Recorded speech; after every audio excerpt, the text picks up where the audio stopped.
Hello, good morning students. तो चलिए आज का क्लास स्टार्ट करते हैं। तो पिछले क्लास में हम लोगों ने अध्याय 11 का उदाहरण नंबर 6 यानी कि उदाहरण नंबर 6 तक पढ़ लिए थे। तो आइए आज आगे देखते हैं। तो आगे है हम लोगों का प्रश्नावली 5। तो आइए देखते हैं प्रश्नावली 5 में। तो पहला क्वेश्चन है, निम्नलिखित आकृतियों का कौन सा युग्म समरूप नहीं है। तो यहाँ क्या बोल रहा है, कौन सा युग्म समरूप नहीं है और क्यों। तो समरूप नहीं है और क्यों है नहीं है ये बताना है। तो पहला आकृति ये है, चतुर्भुज है दोनों। तो देखते हैं, जिसमें पहला युग्म में पहला आकृति के एक कोण 190 है, दूसरा 60 है, फिर ये इस तरीके से है अर्थात ये 90 है, ये भी 90 है। उसी तरीके से दूसरे आकृति में भी एक कोण 120 है और एक कोण है 60 डिग्री और एक ये 90 है। तो इस तरीके से जब आयताकार या वर्गाकार के रूप में आकृति आधा मतलब कि वर्ग या आधा आयत तो ये 90 होता है। तो इसमें देख रहे हैं कि पहला जो चतुर्भुज है वो समलंब चतुर्भुज है, क्योंकि यहाँ ये वाला भुजा और ये भुजा क्या है, समांतर है। जब किसी समांतर चतुर्भुज में सम्मुख भुजाओं का एक युग्म समांतर रहता है और शेष दो भुजाएं हैं यानी कि शेष युग्म है भुजाओं का वह समांतर नहीं है, ये इस तरीके से नहीं है ये, तो यह कौन सा चतुर्भुज है, समलंब चतुर्भुज। और यह यहाँ देख रहे होंगे कि ये इसका सम्मुख ये है तो ये समांतर नहीं है, उसी तरीके से ये इसका सम्मुख ये होगा तो ये समांतर नहीं है, तो यह समरूप नहीं होगा, क्योंकि पहला जो आकृति है समलंब चतुर्भुज है और दूसरा जो आकृति है वह समलंब चतुर्भुज नहीं है। इसलिए पहला जो युग्म दिया गया आकृतियों का वह समरूप नहीं है। और दूसरा ये इस तरीके से आकृति है, त्रिभुज है, दो त्रिभुज बने हैं जिसमें ये एक त्रिभुज है जिसका एक भुजा 12 है और दूसरा भुजा 10 है। उसी तरीके से ये एक त्रिभुज है, इसमें एक भुजा 18 है और दूसरा भुजा 15 है। तो जब समरूप होते हैं त्रिभुज तो उनके संगत भुजाओं का अनुपात क्या होता है, बराबर होता है। तो आइए देखते हैं। तो यहाँ 10 का संगत कौन होगा, ये 15 होगा, यानी कि 10/15 इक्वल 12 का संगत कौन होगा, 18। अगर ये बराबर हो जाएगा तो ये त्रिभुज समरूप हैं। तो देखते हैं 10/15, तो ये 10/15 किए, फिर 12/18 किए। अब इसको डिवाइड कर दिए 5 से, 5 2 जा 10, 5 3 जा 15। और यहाँ पर क्या आया 2/3। और उसी तरीके से यहाँ पर 6 2 जा 12 और 6 3 जा 18, तो 2/3 इधर आया और इधर भी 2/3। तो इसलिए ये जो त्रिभुज क्या है, समरूप है। तो उसी तरीके से इसको आप लोग देख लेंगे। तो आइए देखते हैं अब उदाहरण नंबर 2। तो उदाहरण नंबर 2 है, मेघा ने 2 समरूप पतंगे बनाई। बड़ी पतंग का विकर्ण छोटी पतंग के विकर्ण का 1/5 गुना है। तब पहला जो क्वेश्चन है स्केल गुणांक क्या होगा, और दूसरा जो क्वेश्चन है बड़ी पतंग के विकर्ण की माप ज्ञात कीजिए, जबकि BD = 40 सेंटीमीटर, AC = 68 सेंटीमीटर। तो यहाँ पर है मेघा ने 2 समरूप पतंग बनाई। तो ये 2 समरूप पतंगे हैं जिसमें छोटी पतंग, तो ये छोटी पतंग है जिसके विकर्ण का 1/5 गुना, यानी किसका, छोटे विकर्ण का 1/5 गुना किसके बराबर होगा, बड़े विकर्ण। क्या बोला है, बड़ी पतंग का विकर्ण छोटी पतंग का 1/5 गुना है, यानी कि छोटी पतंग के विकर्ण जितना भी दिया रहेगा उसमें हम लोग 1/5 गुना बोला है, मतलब मल्टीप्लाई कर देंगे, 1 × 5 करेंगे जो छोटी पतंग के विकर्ण में, तो बड़ी पतंग का संगत विकर्ण ज्ञात हो जाएगा। तो इसमें स्केल गुणांक क्या होगा, तो स्केल गुणांक ये होगा, इसी को लिखेंगे।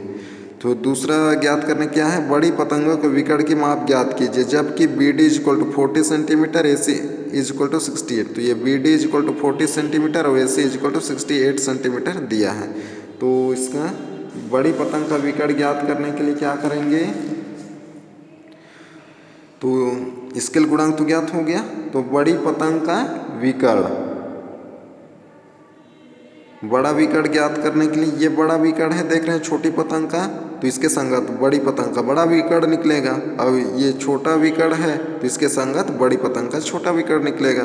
तो क्या करेंगे, बड़ी पतंग का छोटी विकर्ण इज इक्वल टू क्या हो जाएगा, ये 1.5 मल्टीप्लाई 40 कर देंगे, यानी कि छोटे पतंग का विकर्ण BD मल्टीप्लाई 1.5, तो मल्टीप्लाई कर देंगे तो ये ज्ञात हो जाएगा ये वाला विकर्ण। और उसी तरीके से बड़ा के लिए भी वैसे ही ये निकालना है, तो ये ज्ञात कर लेंगे। तो आगे देखते हैं अब। तो आगे है क्वेश्चन नंबर 3। एक समकोण त्रिभुज PQR में कोण P समकोण है तथा QR पर बिंदु M इस प्रकार स्थित है कि PM लंब QR पर दर्शाइए कि PM square equal QM into MR। तो यहाँ क्या बोला गया है, यहाँ बोला गया है कि एक समकोण त्रिभुज PQR है जिसमें कोण P समकोण है तथा QR पर बिंदु M इस प्रकार स्थित है कि PM लंब QR पर दर्शाइए कि, तो हम लोग को ये दर्शाना है, अर्थात ये सिद्ध करना है PM square equal to QM into MR। तो इसके लिए पहले हम लोग आकृति बना लेते हैं, अर्थात एक समकोण त्रिभुज बना लेते हैं। तो एक समकोण त्रिभुज बना लेंगे, आप लोग स्केल पेंसिल चांदे की सहायता से बनाएंगे। तो इस तरीके से एक समकोण त्रिभुज है ये, इस तरह कोण P समकोण, तो ये P जो है समकोण है, फिर ये Q हो जाएगा, ये R हो जाएगा।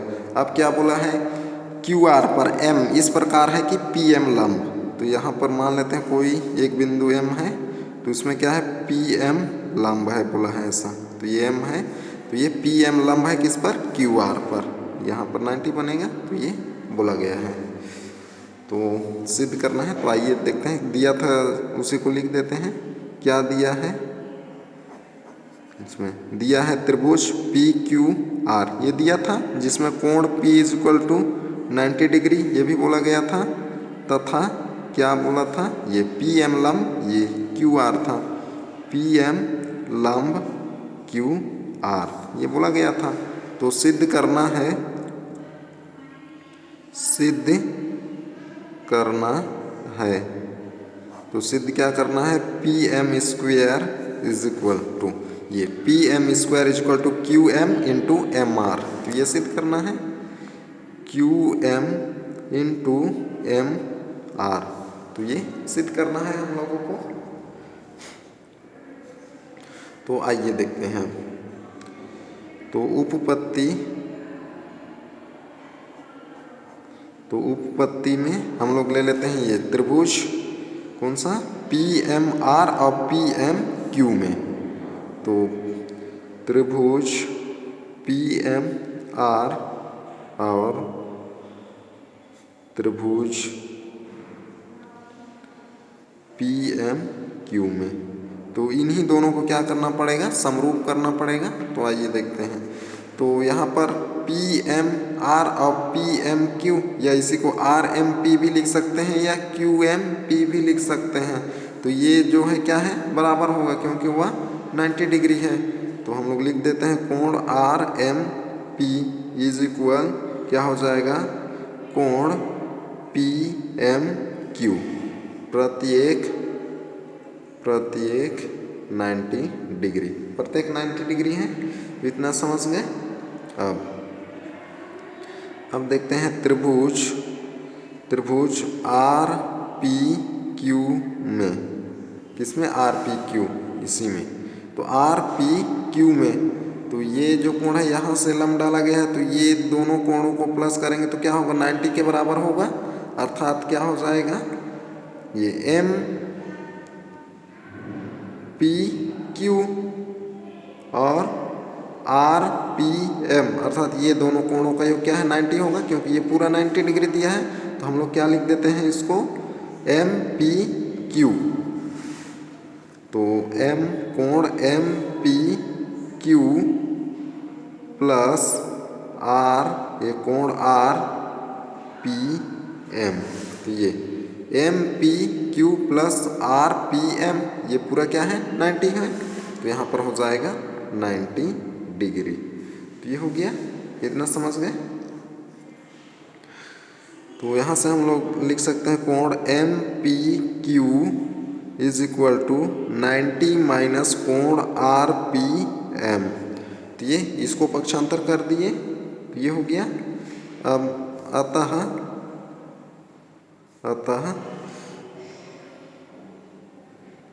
कोण इसको, तो इस आकृति में देखते हैं कोण एम पी क्यू, तो ये तो 90 है, तो इन दोनों का योग क्या होगा, अर्थात एम पी क्यू और पी क्यू एम, इसका और ये कोण दोनों 90 होगा, क्योंकि ये 90 है तो शेष दो कोण है उसका मान भी 90 डिग्री होगा। तभी क्या होगा, त्रिभुज के तीनों कोणों का योग 180 होता है, तो ये 90 है तो इन दोनों कोणों का योग भी 90 होगा, तभी क्या हो जाएगा, तीनों कोणों का योग 190। तो इसको हम लोग क्या लिख सकते हैं, ये दोनों कोणों का योग क्या है 90 है, तो हम लोग लिख सकते हैं एम पी क्यू को, इसको लिख सकते हैं हम लोग 90 माइनस पी क्यू आर। यदि 90 में हम लोग पी क्यू आर ये इसको माइनस कर देंगे या पी क्यू एम को माइनस कर देंगे तो क्या होगा, ये जो है हम लोग का ज्ञात हो जाएगा। तो इसके जगह एम पी क्यू के जगह क्या रख देंगे, 90 माइनस पी क्यू आर, तो ये रख देते हैं, या एम। तो हम लोग क्या रख दिए, इसके जगह एम पी क्यू के जगह क्या रख दिए हैं, तो इन दोनों का योग 90 होगा, ये दोनों न्यून कोण है, ये समकोण है यहाँ, तो दोनों न्यून कोण है, तो दोनों न्यून कोणों का योग क्या होगा 90 डिग्री होगा। तो इसके जगह एम पी क्यू की जगह क्या रख दिए हम लोग, 90 माइनस पी क्यू आर। तो 90 में यदि हम लोग पी क्यू आर को घटा देंगे तो ये वाला ज्ञात हो जाएगा ना, तो उसी को यहाँ पर रख दिए हैं। तो अब यहाँ से ये 90 से 90 कट जाएगा ये, तो क्या बचा, minus P Q R is equal to minus कोण आर पी एम। तो यहाँ से माइनस भी कट जाएगा, तो क्या बचा, कोण P Q R is equal to कोण आर पी एम। तो पी क्यू आर देखते हैं, पी क्यू आर, ये पी क्यू आर ये वाला कोण, और कौन सा कोण, आर पी एम। तो आर पी एम ये कोण और ये कोण क्या हो गए, बराबर हो गए, और एक जो कोण था ये था, ये दोनों बराबर था, तो इसलिए क्या हो जाएगा, समरूप हो जाएगा। तो इसलिए तो ये दोनों कोण बराबर हो गया है, कौन सा, आर पी क्यू और पी क्यू आर, तो ये कोण बराबर है। और एक जो था ये कोण बराबर था, आर यहाँ एम, आर एम पी और पी एम आर ये बराबर था, तो इसलिए क्या हो जाएगा, ये दोनों त्रिभुज बराबर हो जाएंगे। तो इसलिए त्रिभुज पी एम क्यू समरूप पी एम क्यू समरूप क्या हो जाएगा, त्रिभुज पी एम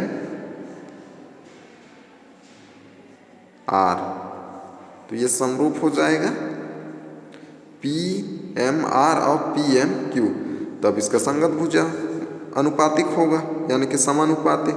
तो इसलिए क्या हो जाएगा, पी एम, तो ये न्यून कोण है, ये इस त्रिभुज का न्यून कोण ये है, और ये जो त्रिभुज है इसका न्यून कोण ये है। तो न्यून कोण के सामने वाला क्या होता है, लंब होता है। तो पी एम अपॉन क्या हो जाएगा, क्यू एम, ये Q M, P M upon Q M, ये होगा क्यू एम इक्वल क्या हो जाएगा, एम आर। तो एम आर अपॉन ये पी क्यू, ये सॉरी पी एम, ये हो जाएगा। अब यहाँ से त्रियक गुणा कर देंगे तो क्या हो जाएगा, पी एम का स्क्वायर हो जाएगा equal Q M into M R. तो ये हम लोग को सिद्ध करना था, ये हो गया प्रूव। तो इस तरीके से बनाना है तो बन जाएगा। तो आइए देखते हैं अब आगे अगला क्वेश्चन।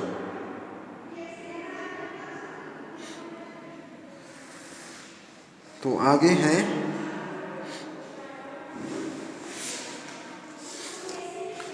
है अगला क्वेश्चन, क्वेश्चन नंबर 4। तो क्वेश्चन नंबर 4 है, एक समबाहु त्रिभुज ABC की भुजा 2A है, उसके प्रत्येक के शीर्षलंब ज्ञात कीजिए। तो क्या बोला है, एक समबाहु त्रिभुज ABC है जिसकी भुजा 2A है। समबाहु त्रिभुज है तो उसके सभी भुजा क्या होगा, बराबर होगा, और प्रत्येक भुजा क्या है 2A के बराबर है बोला है। तो उसके शीर्षलंब की लंबाई ज्ञात कीजिए। तो क्या ज्ञात करना है हम लोगों को, उस त्रिभुज का शीर्ष लंब ज्ञात करना है। तो आइए देखते हैं। तो हल नंबर 4, तो सबसे पहले तो एक समबाहु त्रिभुज बना लेते हैं। तो इस तरीके से आप लोग अच्छे से बनाएंगे पेंसिल और स्केल की सहायता से। तो ये समबाहु त्रिभुज है ABC, समबाहु त्रिभुज है। तो इसमें शीर्षलंब यहाँ से खींच देते हैं, सम्मुख भुजाओं पर लंब, तो ये शीर्षलंब होता है। तो ये शीर्षलंब है P, यहाँ 90 बनेगा, शीर्षलंब है तो। अब इसकी प्रत्येक भुजा क्या है 2A है बोला, तो ये 2A होगा, और ये पूरा यहाँ तक ये भी 2A होगा। तो इस तरीके से बोला है। तो शीर्षलंब ज्ञात कीजिए, तो अर्थात शीर्षलंब यहाँ कौन सा हुआ, AP हुआ। तो इसका मान ज्ञात करना है हम लोगों को। तो इसमें लिखते हैं, दिया है त्रिभुज ABC में। तो ABC में AB is equal to BC is equal to AC is equal to 2A, इतना दिया था। समबाहु त्रिभुज है तो सभी भुजा बराबर होगा, और प्रत्येक क्या है 2A के बराबर है, ये दिया गया था। और क्या दिया था, तथा AP लंब BC, ये शीर्षलंब है, ये AP लंब है किस पर, BC पर। ये हो गया इतना। तथा क्या हो जाएगा, AB is equal to AC, ये इसलिए क्या हो जाएगा, AB is equal to AC, ये AB is equal to AC होगा, ये तो दिया ही था। तो अतः A से BC पर डाला गया है, ये A से BC पर डाला गया लंब BC को क्या करेगा, समद्विभाजित करेगा। तो अच्छे से आप लोग लंब डालेंगे, थोड़ा यहाँ पर आता है ये इस तरीके से। तो लंब जो डालते हैं किसी भी शीर्षलंब से सम्मुख भुजा पर, तो वो उसको यदि ये क्या है समबाहु त्रिभुज है तो उसको बराबर भाग में बांटेगा। तो क्या हो जाएगा, अतः A से BC पर डाला गया लंब BC को समद्विभाजित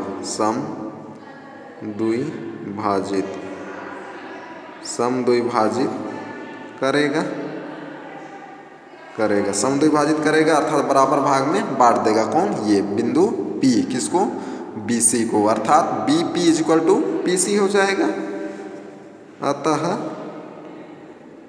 अतः क्या हो जाएगा, BP is equal to PC, और ये किसका है, BC का हाफ है, तो ये आधा है, ये हो गया। या क्या हो जाएगा, BC का मान कितना है 2A, भुजा है ये त्रिभुज, ये BC का माप कितना था 2A था, तो ये हो जाएगा अपॉन 2, तो 2 से 2 कट जाएगा, इज इक्वल टू क्या बच गया A, अर्थात क्या हो गया BP और PC, ये BP और PC इसका मान क्या हो गया A हो गया, ये इतना समझ गए। अब समकोण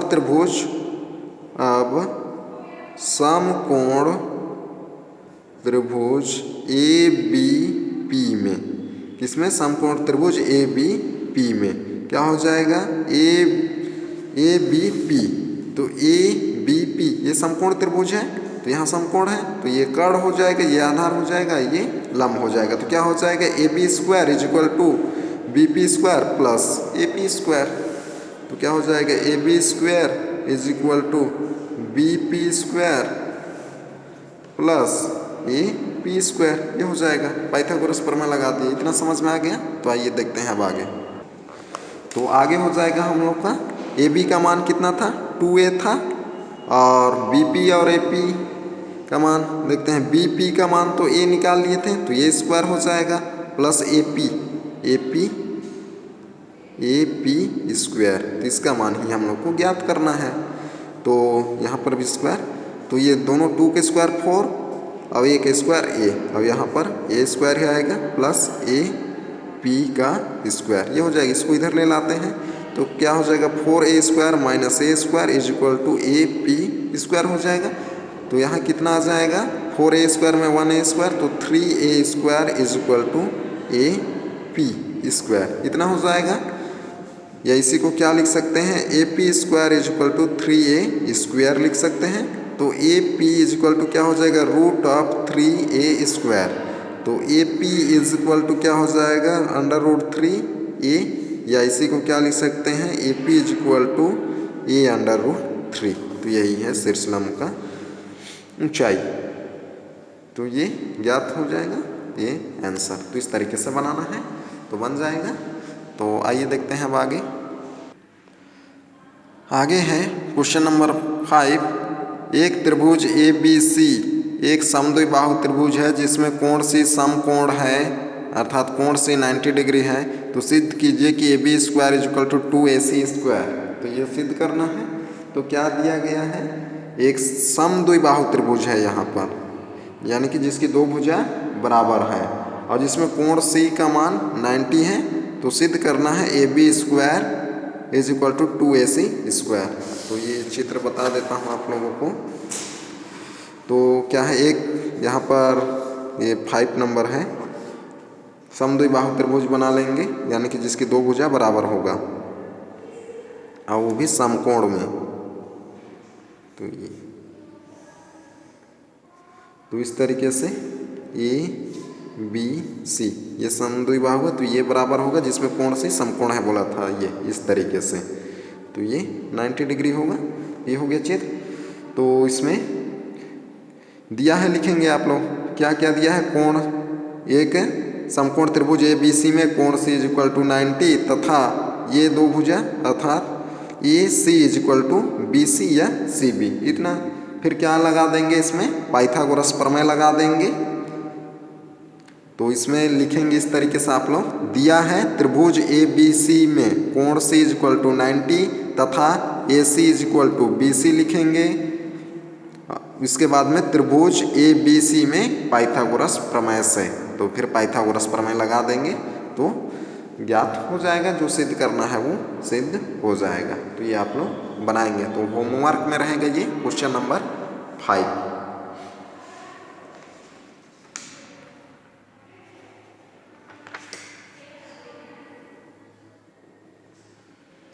तो आज का क्लास यहीं तक, अगले क्लास में फिर मिलते हैं।